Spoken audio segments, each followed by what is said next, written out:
সাপুরিয়া ভাই তাড়াতাড়ি চলেন।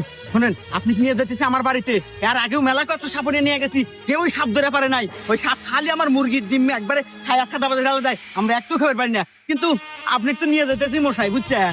আপনি তো দিয়া সাইজ ভাই দিয়া তো মনে হইতেছে না যে আপনি সাপ ধরে পারবেন। হেই মিয়া, এরকম কথা বলেন? আমি কি জন্মের পর সাপুরে আছি নাকি? আমার 14 গোষ্ঠীর সাপুরিয়া। আমি জন্মগত বাপ দাদা দাদা দাদি মানে 14 গোষ্ঠীর সাপুরিয়া ছিল। এই জন্মসূত্রে আমি সাপুরিয়া আছি। আমি চিঙ্কু সাপুরিয়া। এমনকি সাপ তো ধরা দূরে থাক, সাপ ধরে নিজের হাতে সাপের দাঁত আমি ছিনেই নেই। আচ্ছা চলেন দেখি, এই মাঠেই পরিচয় পাওয়া যাবে না আপনি আপনি কিরকম খালি সাপুরিয়া। বাড়ি পর্যন্ত নিয়ে আনুন, সাপের কাল্লা ধরে নিয়ে আসবো আমি। আসেন। আচ্ছা চলেন।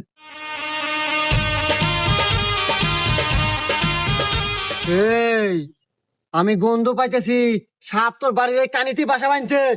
হেই, সাপুরিয়া এটা আমার বাড়ি বকে, এটা তো মকবল চাচার বাড়ি। আমার বাড়িতে এখন 1 কিলোমিটার থাকে।